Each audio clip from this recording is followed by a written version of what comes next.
So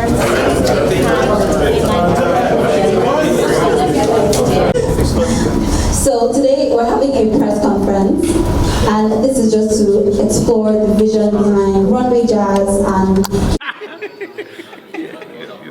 being truculent. Thank you very much. Good morning, everyone. My name is Ambassador Afolabi Oke, representing African Union. And that is why it is so important that no matter the genre of music, you have to understand the fundamentals of jazz. That is what we preach, that's what we believe in, and that's what we believe that this country really, really needs to embrace this genre of music, because it is the foundation of a lot of fundamental music that we currently embrace, including Afrobeat. But that said, we have worked, we have invited a couple of musicians over the years to be here, but this is the very first time we are having someone that is so deep in traditional, has maintained the tradition of traditional jazz as it were, and has been over the years been so distinct and believes so much and trains so many young people to believe in this genre of music. We're indeed very proud, Wynton, that you were able to make it to Nigerian soil for the very first time. One more time, please, a round of applause. This for us is history. This is truly fulfilling history. And over the years, as a jazz enthusiast, there has been so many challenges, right? But we are grateful that we keep surmounting all those challenges over the years since 2016. We had a little break, during COVID, but the truth is, jazz is back. Runway Jazz is back and reloaded in 2025. Not only that, one of the things that we are also trying to do is to impart knowledge. So by Monday, come Monday, we're going to be having a masterclass where a lot of these great musicians will be sharing their knowledge with us. Knowledge is power, so please avail yourselves not just to be at the concert, but to be at the masterclass and learn one or two things. Again, like I said, we're indeed very grateful. It's been a long time coming, and we're excited that it's finally happening right here in Nigeria. Because I also represent African Union 6 region, I'll just tell you a little bit why this is very historic for us. One of the fundamentals of African Union is we are saying it is time for our historic diaspora to come back home, meaning to recognize, right, their roots, right? So it doesn't matter where you are in the world, we all are connected through one family, right? And that family is growing, right? It doesn't matter where you are, we all have roots back in Africa. So I'm saying to my colleagues and friends, welcome home. Right. Please a round of applause one more time. And Wynton, we're going to give you a Nigerian name, okay? Yeah. I'm still thinking. But we got to be good. If it's not a good name, don't get it to me. Sorry? No.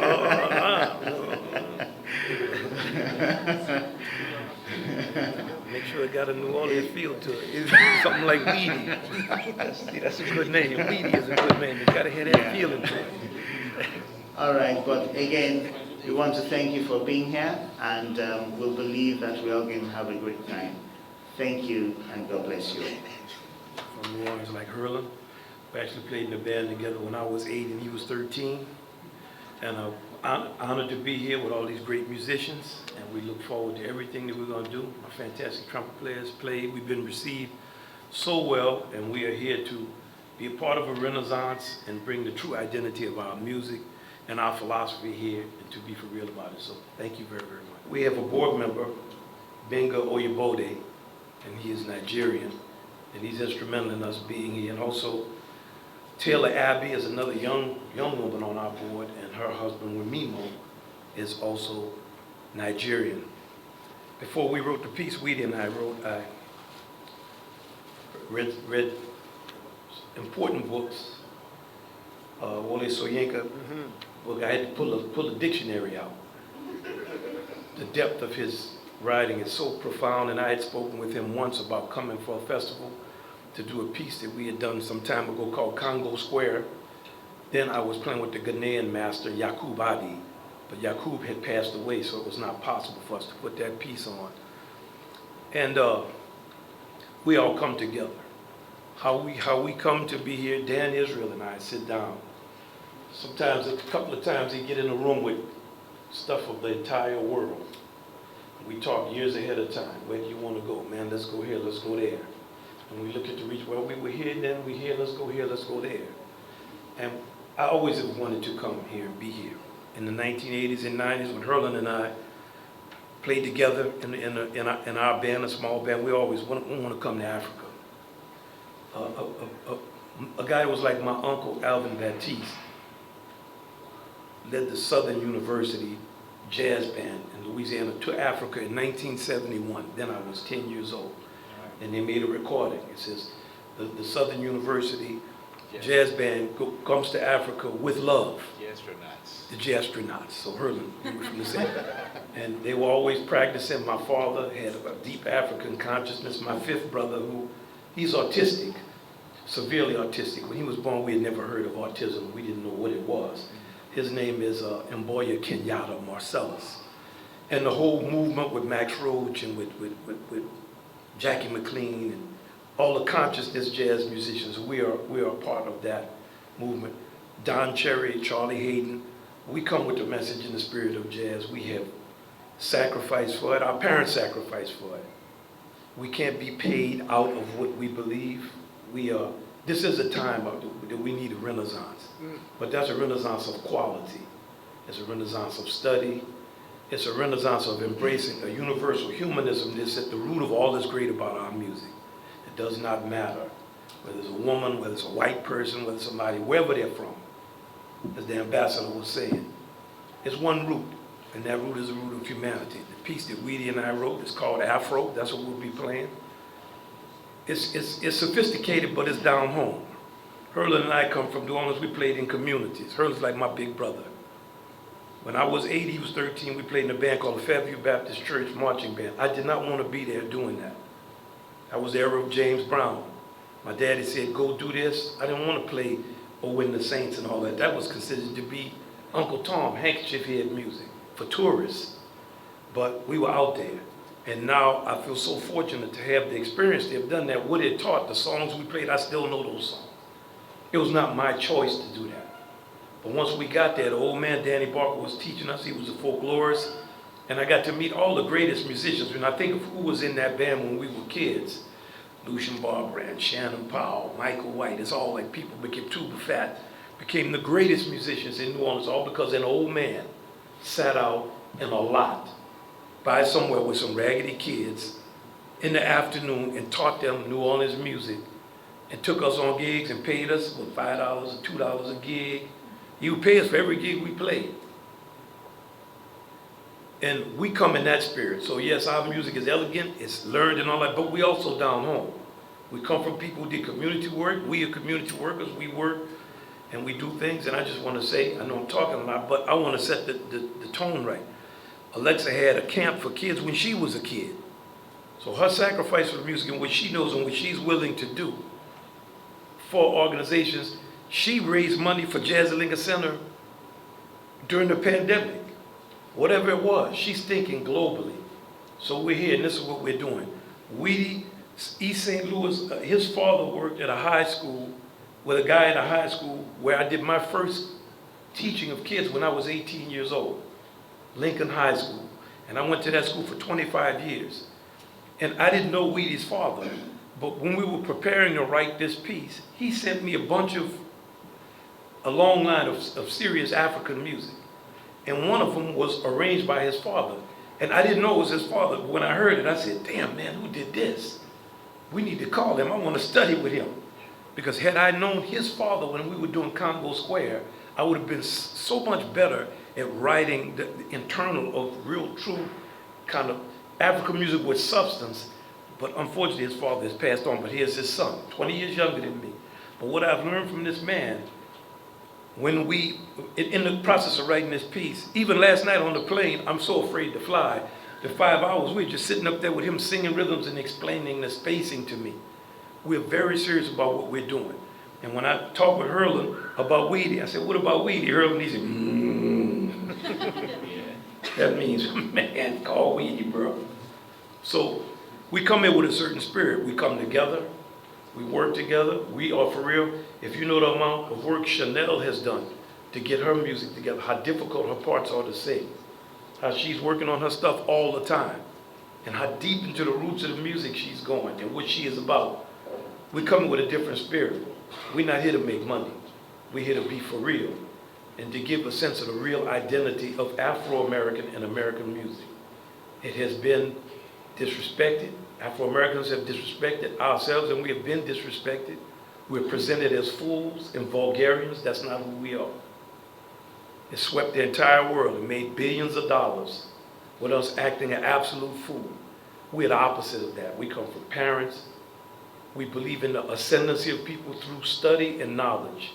We have a spiritual base. We're about oneness with all people. We go all over the world, and we bring the same feeling everywhere. And we at home wherever we go.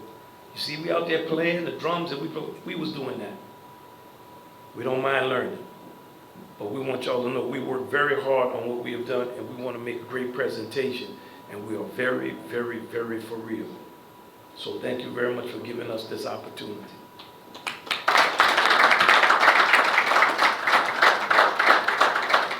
Thank you so much. I really want to hear from Mr. Winnie. For me, it's interesting because I represent 3 very important entities. Mm-hmm. Yes, my father's Ghanaian, I was born in Ghana. Yes, my mother grew up in East St. Louis. But yes, my family is from New Orleans. Okay, there it is. So here's the interesting part. It's a true conversation and a true narrative of how all our traditions are one. Uh-huh. You cannot separate the mother from the child. You know, there was an old saying, you cannot step on your grandmother's neck, so it's not impossible. So the root of the tree is the base. Africa is home. You know, no matter if you're from Nigeria, Ghana, Senegal, Gambia, Ivory Coast, whatever. Italy, China. we are one. And for me, being a folklorist, a preserver of culture, and being able to play this music and contain the importance of the connectivity between this music is who I am. My mother's a jazz drummer, my father's a Ghanaian composer within jazz, within aesthetic of high life, big band music. And we're able to bring those narratives together is me. And to be working with these amazing people up here to maintain that trajectory is a true testament that the future of what's happening, what the future knew, is happening now. Trajectory. It's true. It's true. And I go back to saying what happened this morning. So, and I have to tell this story. It's important. We got started, and they said, you know, Wynton is being played by this amazing group of musicians here. And I was having breakfast. And yes, the jollof here is amazing. Yes, and that you're amazing. So I'm eating, and so we go upstairs, and I hear this melody. And when I heard this melody, sometimes I was in shock. I said, this can't be what I think it is. Ayo, ayo, and I heard this melody. I've not heard it since 1987. And when I recorded my album in 2016, I used this as an ode to my father because it was a connection me and my father had. So to hear this melody walking up the stairs, to see this man, it was his first time in West Africa, to see him greeted by these amazing musicians, it was a full circle moment for me. And that full circle is why I call Africa home. That's it. I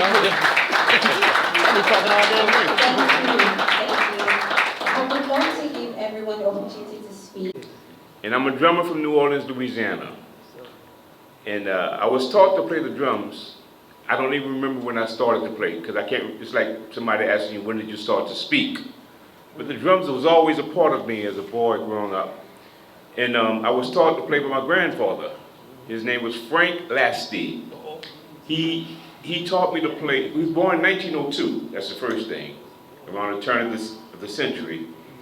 And in 1913, he was in a waif's home with Louis Armstrong. That was a detention center for wayward youth. So he played the drums. He taught me to play the drums at the kitchen table, not even on the drums. It was just the butter knives. After he put some butter on his bread and some jam on his bread, he took the butter knives and he started beating out these rhythms for me on the table.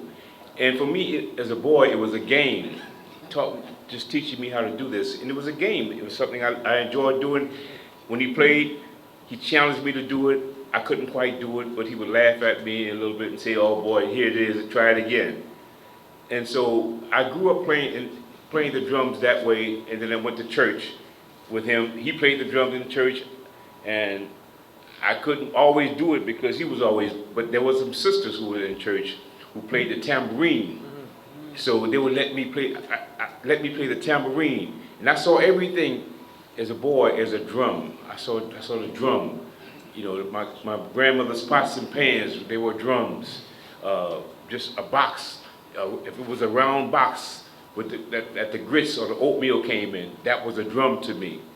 And so, and as I got older, I come to realize that the importance of Congo Square. Congo Square was a place in New Orleans during the time of enslavement of black people that was the only place in North America where the drums were allowed to be played. The only place, and it happened right in New Orleans, Louisiana. Congo Square was in New Orleans, Louisiana. My grandfather was a part of that tradition, even though it was later. He wasn't enslaved at that time, but the people before him were enslaved, and so that rhythm was permeated through the generations in New Orleans. So I'm standing on the shoulders of those people who came through Congo Square, through the slave ship to Congo Square, and now here we are today. And so we know that all music starts with rhythm. All music starts with rhythm.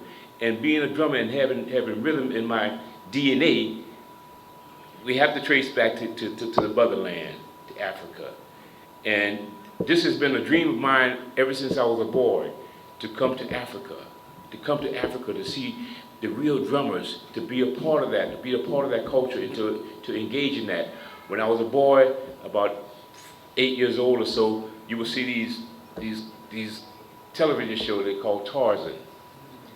And, it was a depiction of some white guy who was, supposedly ruled of the jungle, and some mythical stuff. But what most important about that was the fact when I saw the drums and Africans playing the drums and seeing them dancing and seeing them, the rhythms that was coming out. I was so intrigued because I was also a drummer. I was so intrigued about that. And so I wanted to come to this place. As I got older and came into my consciousness, I wanted to come to this continent of Africa. And I'm so happy to be on this soil today. And it's because of my good friend Wynton Marsalis and our history. When I found out, I talked to Weedy. Weedy called me, he said, "Man, we're going to Africa." And he and I had been talking about it too. Yeah. We're going to Africa. I said, "Man, how are you going to Africa?" He said, "I'm going with Wynton, man, in Lincoln Center." I said, "I'm calling him right now." I got on the phone and I called him. I called Wynton and I said, "Man, I want to make this trip." And he was so gracious. I said, "Man, I don't care. They ain't got to pay me a dime. I don't care. I just want to go. I want to go.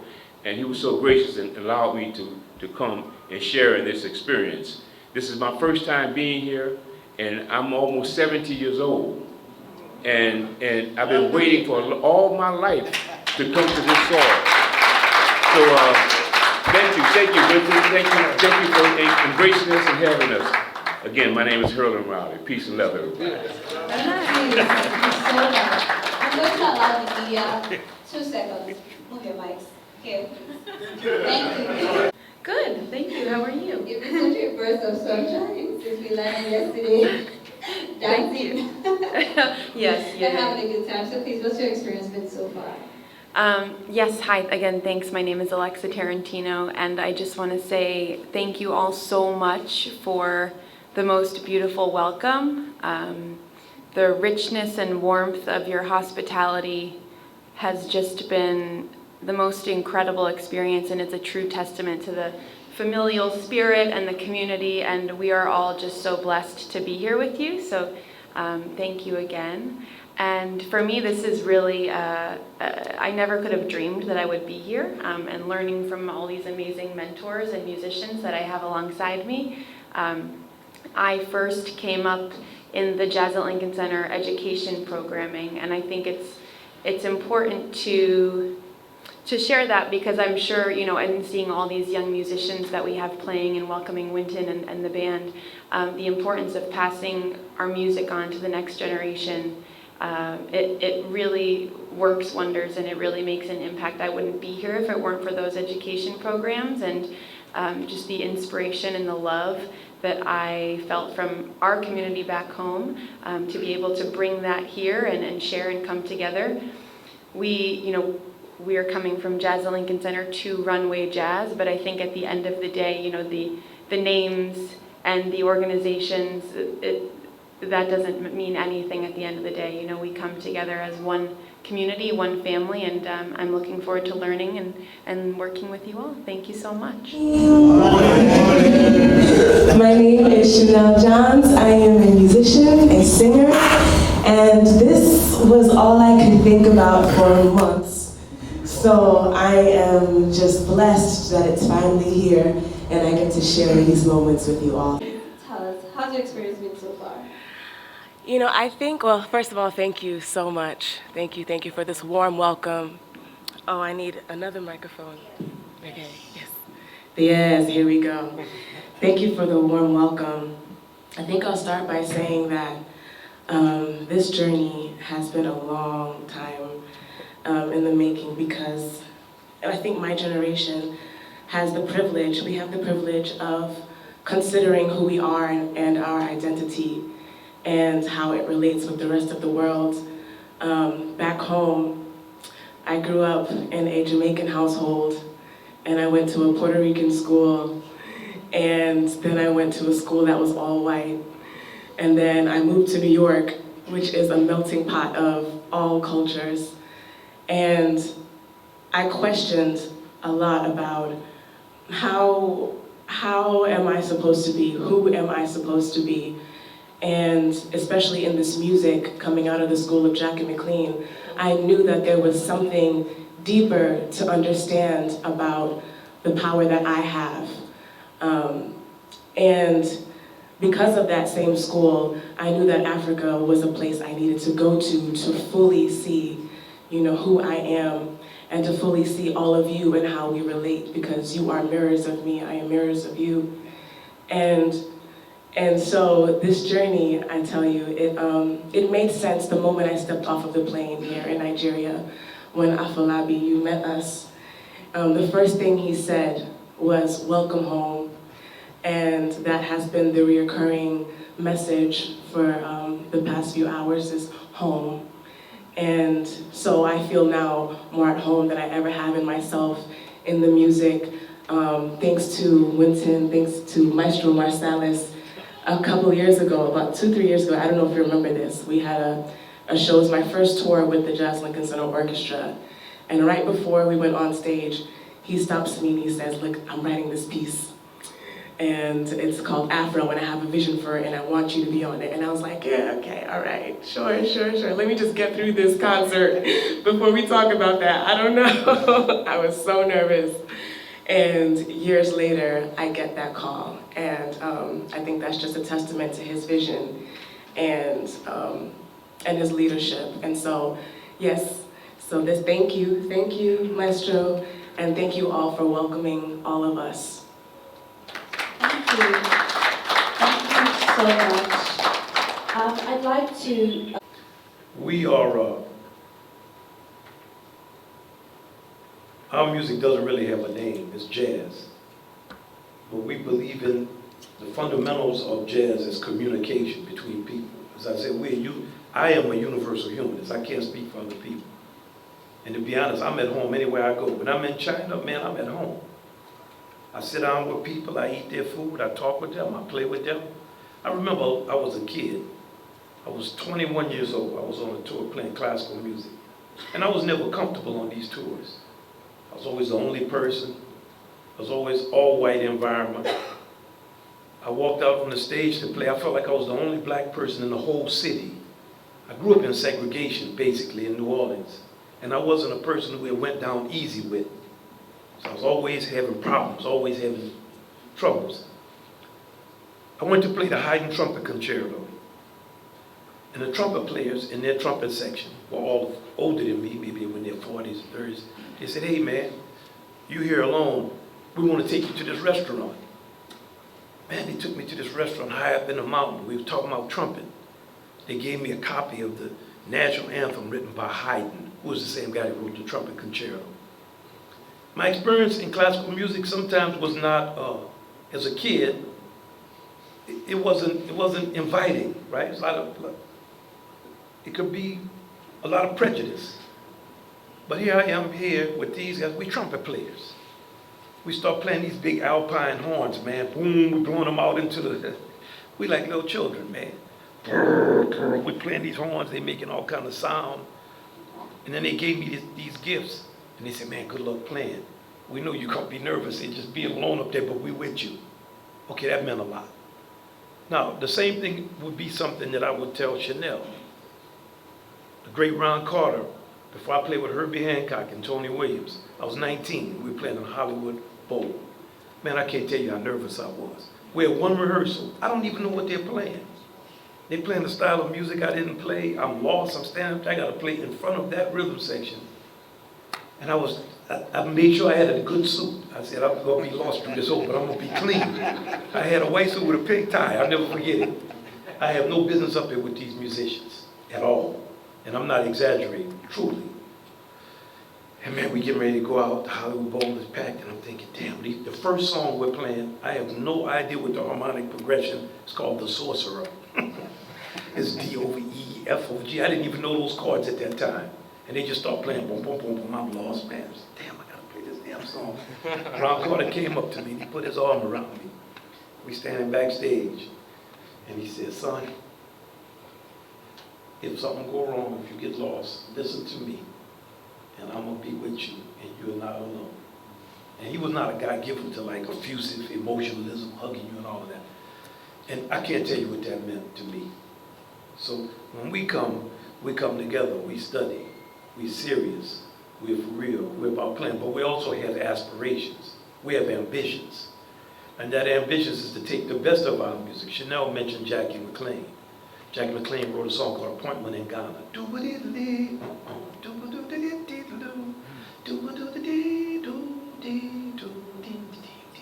Okay, Jackie has been gone, but here's Chanel. I knew Jackie very well. When I was young, I got a lot of publicity and credit for winning Grammys, which are meaningless, by the way. It means nothing. You get a sheet, there's 900 people's names on there. Man, you haven't heard nobody's music. You vote for whoever name you heard. So when I was young, you heard my name, you voted for me, I won. Like my daddy told me after that first Grammy, I was celebrating, he said, I hope you don't think this means you can play. Okay, because he was right. He wasn't saying it because he wasn't petty. So I think about Jackie, and what Jackie wanted. Jackie's aspiration is right here with Chanel, because he was always about uplift and raising. So in those early years when the older musicians would be really hard on me, Jackie was supportive. He was like, man, keep learning how to play. Don't let this drag you down. The master from Ghana, Yakub Adi, I loved him. That was like a grandfather to me. I was in his house eating the good shrimp stew they would be making. And he teaching me rhythms, man, I don't even know, have no idea what they playing. He beating the rhythm out, and he taught me a lot of things, right? One section of the piece, we playing long. And I said, Yakub, we call him Runway, this section of the piece is long. What is it? It just, name of the ancestors. Whose ancestors, right? We don't even know what language y'all speaking. He said, which would you like me to remove? I don't know nobody's name. He said, because you are ignorant of their achievements, does that make them less significant? So when I was with the master, and when we are talking, we are for real. When I'm talking to Alexa and we talking about music, this is what we got to do to be, we aspire to things. On Monday, when we're teaching kids, we have aspirations, not, hey, get a certain type of outfit, and you can get a hit too, and you put this machine on your music, and you can do this, and talk about something. That's not who we are. We come from the community. We saw our parents toil and struggle. I know what Yaqub wanted to do.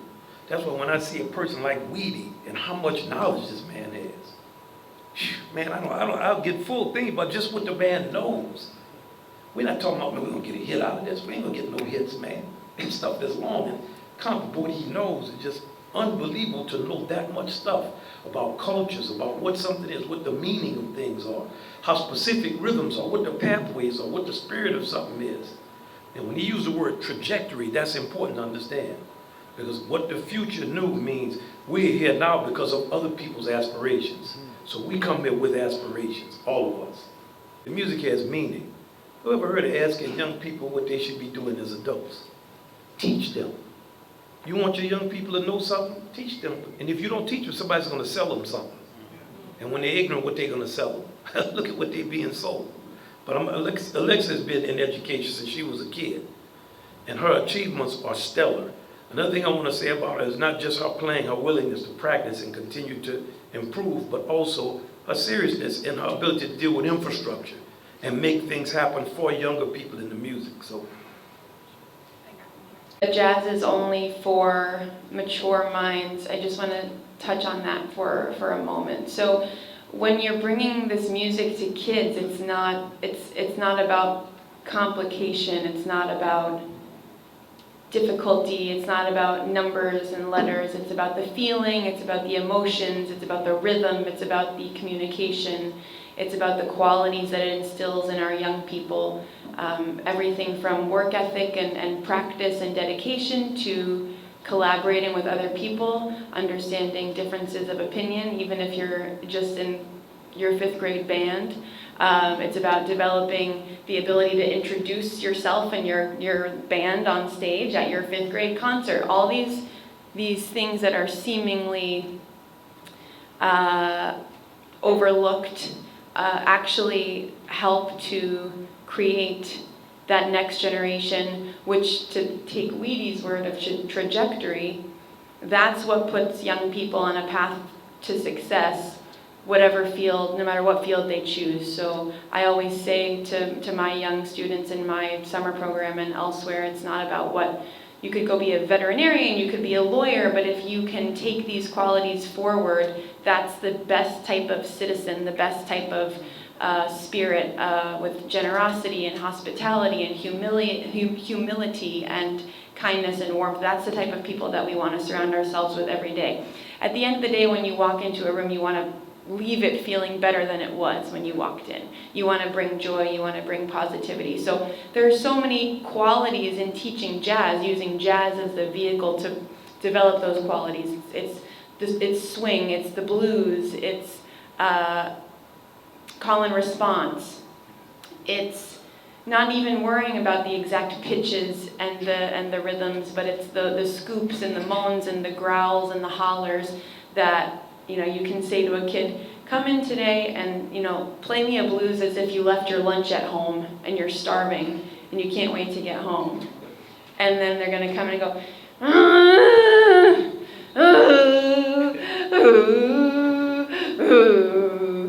but you can say, okay, now next, come in and let's play a blues as if you got that last Oreo cookie at lunch that you were betting on with your friends. It's like dee dee dee dee doo bee boo boo dee dee doo wee. They're so excited to bring their own spirit to it. So we're not worried about being mature or playing for mature minds.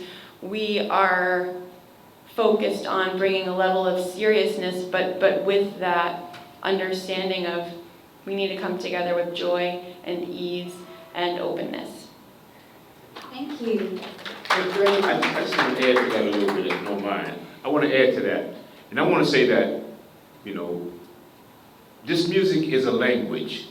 And if you want kids to be involved in the language, the way that we learn to speak our language is that it was taught to us through our parents. So the kids have to be exposed to jazz music, has to be exposed to the music in order for them to engage in it. They don't know, a lot of times kids don't know what they don't like because they haven't been exposed to it. If you expose them to it, then they can make a decision as to whether or not they want to engage. And so as parents and as older people, it's important that we expose our children to this art form. You know, my grandfather exposed me to the drums, and as a result, I found out that I liked it. So, exposure is right now in the media, this music is not celebrated. It's not celebrated at all, and it's up to us as adults and as parents to just expose our children. Wynton said, teach them. Alexis, she's a teacher. She does this, but when you teach them, they have to, first of all, they have to be exposed, first of all, to engage in it. And I'm not going to take up any more time. For having us and for hosting these amazing musicians. We truly, truly love you. There's a lot that needs to happen in the continent. But before we close, I'll just give Dr. Macaulay a few minutes to say a few things about the continent. Dr. Macaulay, a round of applause, please.